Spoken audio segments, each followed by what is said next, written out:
everybody. Shout out my boy Gami. You feel me? He's about to bless the set. You feel me? But we got, it's different. How you feeling, my boy? I usually go to bed early. I couldn't sleep. Man. So, what was you saying on that topic?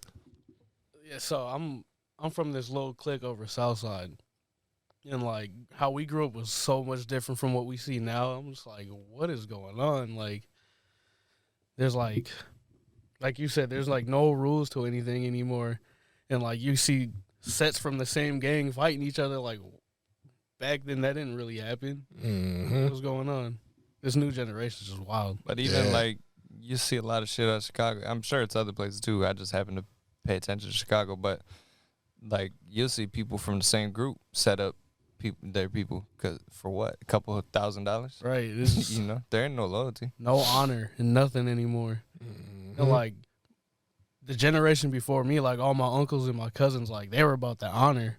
You don't put your hands on women, none of that. You don't set up your own people. Now it's like everything's corrupted. Yeah. Mm-hmm. Back then it was codes, and everybody abide by them. Everybody. Now, there's no code, no Shit loyalty. out the window. Yeah. Right. I remember growing up, if you disrespected the code, you got disrespected. Mm-hmm. It was called violations. I don't think they have that anymore. Unless it's like an OG set or something, but these new sets, nah. Mm-hmm. And then on top of that, like, there was a lot of stuff that was untouched. Like, how many kids back in the day you seen was hit with stray bullets? Too many. Like, but now it's like normal. Yeah. Kids just playing in the backyard getting popped. Like, moms and stuff were getting touched. And, like, some of that stuff wasn't even like, hey, you couldn't even do that. Like, they was, like, safe. You know what I mean? But now it's like They nothing. took it to a whole nother level. Nothing is safe. So, yeah, that's why I be saying, like, no guidance, mayhem. It's Yeah. another thing I've noticed too, right? Is like, I know for like my field, right? Two of them, right? You have the like working construction in a trade, right? All you have to do is companies are begging for people. So talent, you know what I mean? Like, getting a job would be easy, but you have to be reliable and show up and whatever. But I've noticed, like, you try to get people in looking for a job like that, or don't have, like, give them an opportunity, and you got people that live in these neighborhoods that are like, nah, you don't want to do that. You don't want to do that. Like, why? Mm-hmm. They're getting a good pay. Like, I'm over $40 an hour. What type, you know what I mean? Where else are you going to make that kind of money like that? Nowhere. And if you get these young kids, right, out there working construction with these companies that are begging for people, and you get them a good work ethic and stuff, like, they're making good money. They get good benefits towards retirement and all that shit, which they're probably not even thinking about. And then, you know, they have a job. They have something to do, somewhere to channel shit to. And then also, like, the military.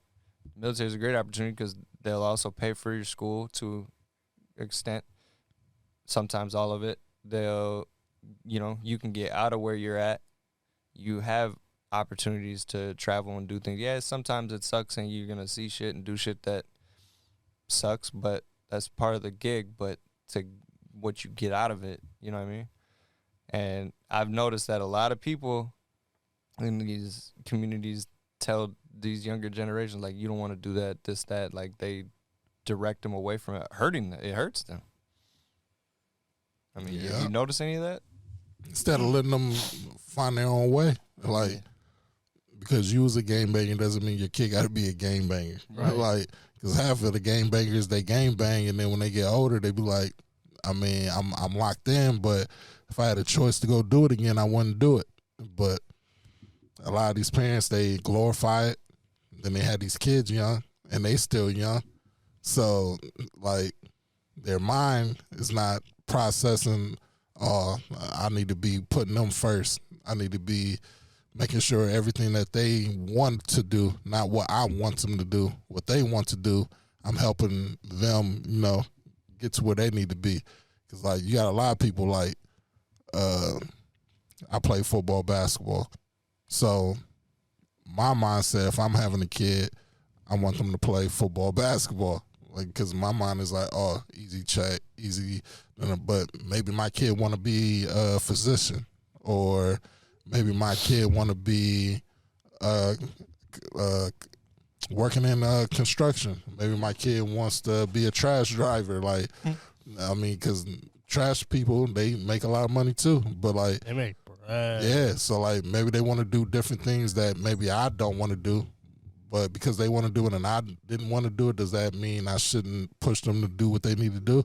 No, I'm going to push them to whatever they want to do, I'm going to push them to do it if that's what they want to do. As long as it's positive and I know it's going to take them somewhere, I'm going to encourage them to keep doing what they need to do.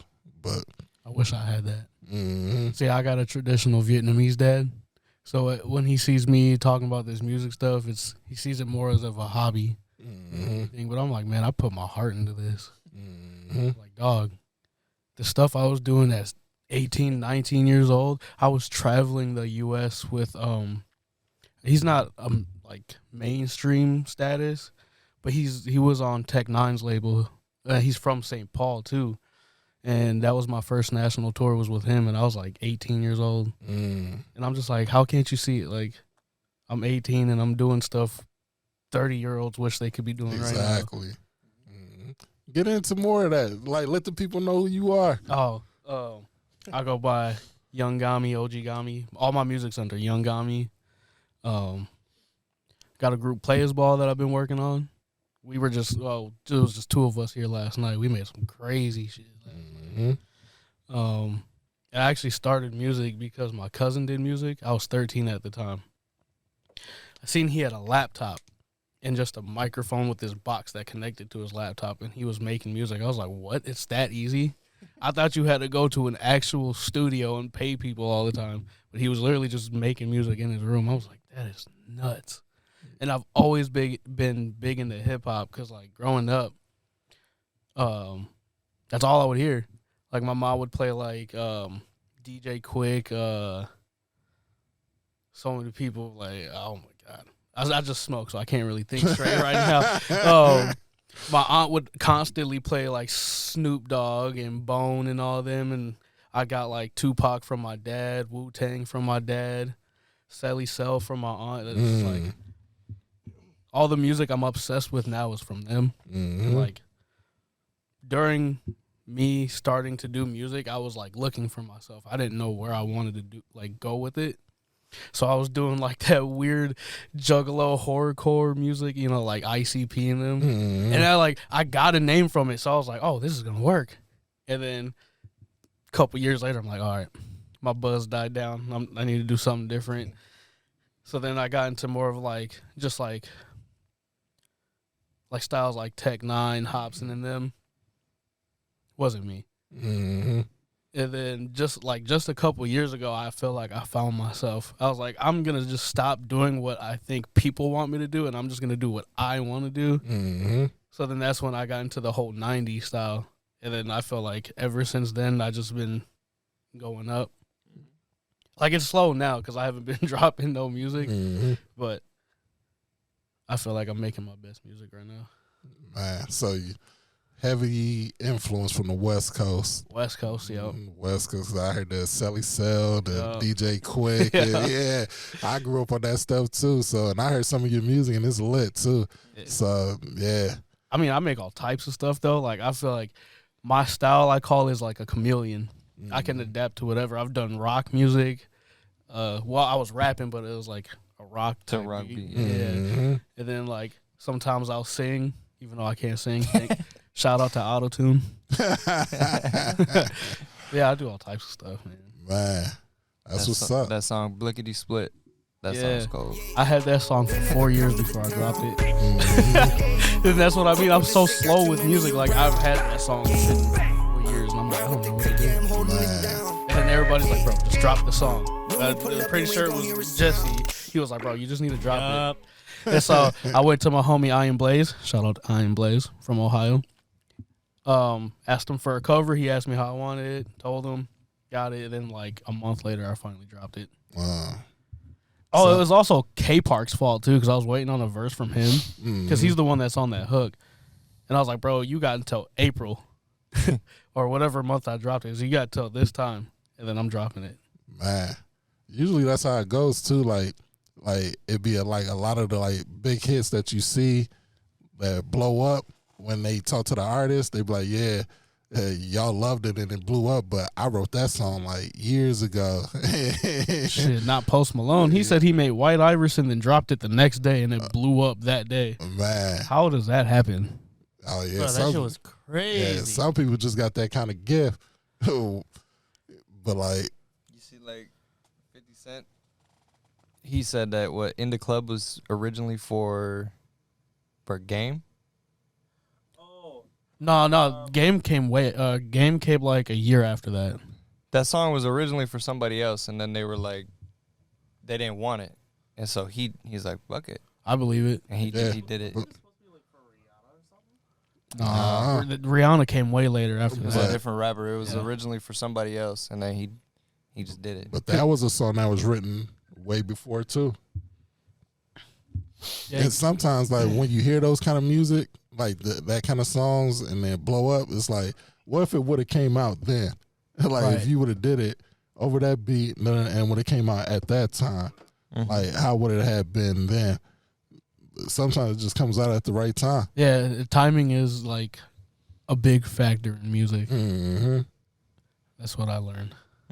Because I mean, music definitely has waves of different things that's popping. Like right now, you probably won't pop big if it ain't something with them little TikTok dances. Yeah, if you got a TikTok dance to it, you're gonna get lifted up. But like now, if you do like real hip hop, they always gonna keep you underground, and they label you underground artist or mixtape artist. I mean, I remember that era. Oh my God, mixtape artist. Dat Piff, dude. Dat Piff just went down. They just closed the servers to Dat Piff like a month or two ago. Damn. Man, I used to be on that live mixtapes. Like I used to be on that heavy. Like that's crazy. And that's a whole nother thing with this whole new generation thing. Like, I think back in the 90s, people started popping from word to mouth. Like Wu-Tang Clan, they got famous in Staten Island first, and then they had to like travel to all these different states to start popping off. And then they what was it? Like passing mixtapes and just free tapes just to get their name out there. Now you got to make a stupid dance and record yourself doing it. Exactly. And I ain't gonna lie, the mixtape era was way better than like the era we in now. Cause like you'll have songs you probably will never hear like mainstream or ever that just was on mixtapes, and those are just like throwaway songs that was like fire. Like there's mixtape songs I can go word for word, and people be like, "What's that?" I be like, "Oh, that was Wayne," and they be like, "What?" Wayne was the greatest mixtape artist of all time. I was just about to say that. I thought it's not even close. D-Block, like the Locks, Jadakiss, She, like, and it was like, did y'all know Jadakiss and 50 Cent had a beef? Yeah. And did y'all hear like the diss tracks? I haven't heard the diss tracks. Oh, I've heard a couple of them. Man, and then Jadakiss and Benny Siegel. Yeah. And oh man, Jada told Benny, he said, he said something. He's like, I had to stop doing something because I ate too many Benny Macs. I was like, oh man. I'm like, yeah, like that era was so lit because like you'll see them hanging out, but then on mixtapes and stuff, they bombing on each other. And like the mixtape era and the rap beef era. Like when people actually have like real rap beef. 50 Cent, Ja Rule. 50 Cent, Ja Rule, 50 Cent Game. 50 Game, 50 Ja, 50. Dude, 50 was beefing with everybody, bro. 50 Rick Ross. Was that Nas, Jay-Z? Yeah, Nas and Jay-Z. That was probably the most mainstream battle. Beanie. Man. They had all the Dipset and somebody else. They were beefing with somebody else who I can't remember who it was. Pac and Biggie. Pac Even and though Biggie. they said the whole West Coast versus East Coast when it was really just Pac versus Biggie. Yeah. But they made it that way because those two were the face of the whole time region. Pac was from New York. Right. Yeah. That's why I'm like, y'all are y'all stupid? His first rap name was MC New York. Yep. I bet a lot of people don't know that. Man. Oh, even Pac and DMX. They had beef? Yep. And Tupac dissed DMX and all that. Oh, this must be before X like really blew up. Yeah. There. And then Tupac was dissing Prodigy. Yep. Like it was a lot of battles and little beefs, and it was lit. That era, man, I missed that era. I missed that era too much. Game tried to bring it out again because he dissed Eminem. He went after Eminem, and Eminem didn't even. Yeah, because now Eminem could have ripped him a new one. I feel like, but he didn't. Like he just let it go. He's like that diss almost reminded me like of Rap Devil, because like. And it's like it's controversial because I high key fuck with Rap Devil because as a song, not a diss, but as just a song. But in that diss, he's like glorifying Eminem, right? And then you hear Games, and he's almost doing the same thing. Yeah. And for 10 minutes, like how is that a diss? That's what Eminem said, or that's what Game said. He's like, I didn't diss. He's like, I could have went after 50. He's like, but what for? He's not the big dog. Eminem's a big dog. Yeah. Well, one thing that bothered me about that is Game said 50 can't rap. Yeah, if you go on Games, was it the documentary with Hate It or Love It and like those songs? If you go look at the writing credits, it literally says 50 Cent Yeah, he or wrote a Curtis lot Jackson. of the hooks and shit for them. Yeah, yeah, it was a lot of beefs that was dope. It was a lot of beefs that was dope. I don't know, y'all about to make me go pull out all my mixtapes. So I'm gonna go home, pull out the CDs. Soulja Boy, Bow Wow. Man, one of the coldest kid beefs to me was Romeo and Bow Wow when they was beefing. Oh my god! And then Romeo dropped a diss track, and he had his little brother and his cousin on there. His cousin snapped. I'm like his cousin named Silos. I was just listening to it actually like a couple weeks ago because we was talking about it. And then I was like, oh, I remember when Romeo was going at Bow Wow. And then he dropped that. I'm going to play it after the pod. He was snapping. He was going too crazy. But, yeah, it was a bunch of funny beefs. And it was some cold ones, too. But, yeah, it was lit. Man. But we definitely going to put some of your you got a link for the people to. Yeah, I don't know it at the top of my head, but I'm pretty sure Jesse can put it. Yeah, we're going to put a link in our description for y'all to, go listen to my boy because he got some heat. You know what I mean? Yeah, I got my solo tape coming, which I don't know if I showed you. I got the cover for it back. So I got my solo tape called East Lake because I'm from Southside. I grew up on East Lake Street. And then we got the Players Ball album that's, I don't even know how close it is to being done, but that's called Set It Off. Yeah. Oh, cool if I promote real quick? Go ahead. We got a show May 6th. We're actually opening up for ONYX at the Caboose. I don't know if y'all know who ONYX is. Yeah, we gonna tear it down. Yeah, I seen that. I was like, yeah, you told us about. I would go, but I leave for Croatia on Saturday. Because Butter's DJing too for you, right? Yeah, shout out DJ Butter, my boy. Yeah, hey, I wouldn't miss that. I wouldn't miss that opportunity either. I'd be like, man, fuck your show. for the as far as like military goes, like this is a once in a lifetime opportunity. Like this has only ever came up once, and they do it every year. So I've been in for 12 years now. So. I wanted to join the military, but I have mental illness, so I don't think they would handle your own business. Yeah, I don't think they would accept me. Yeah, I lose my mind. Yeah, dude. Yelling at me, what? They give me a check probably, but I would have to go through a couple fights first. But like I'm like obsessed with like the military though. Like one of my favorite movies is Saving Private Ryan. Oh, that is one of my favorite movies. Favorite war movie. Yeah, and then I knew about him, but I just watched Lone Survivor. Oh yeah. And then that like got me to wanting to read the books, and I don't ever read like ever. Yeah, they're good. You ever seen We Were Soldiers? Nope. That's a great movie. It's Vietnam. And then Letters from Iwo Jima is a good one. Flags of Our Fathers is a good one. And Letters from Iwo Jima is cool because it shows the perspective of the Japanese side. Mm. That's a really good one. So this was like during like Pearl Harbor and That all one was then? World War II, yep. All right. When it's the Battle of Iwo Jima. And then, so the Flags of Our Fathers is set from the U.S. perspective. And then Letters from Iwo Jima is set from the Japanese perspective. Mm. It's really good. I'm going to have to watch that. I also recently just watched Black Hawk Down, too. That's a good one. That's a really good one. And that's very recently. So a lot of these guys that were there have recently retired. Or I think there might be a couple that are still in. But they're on all sorts of different people's podcasts. And they talk about being there and what happened and stuff. That they're great to listen to. But I'm gonna have to check that out. Like, cause one of my favorite things to watch on YouTube is actually the History Channel, and I watched it. I think it's called War Fighters, and then they have like ones on Navy SEALs, and then I actually watched another one on dog fighting from World War II. Mm-hmm. Yeah, dude, that was nuts. Like these young kids are just like, fuck it. Mm-hmm. I mean, half of them are scared, but man, Do what you gotta do. Mm-hmm. But that, yeah. Even back to like when we were talking about with young kids now, like even the military is different.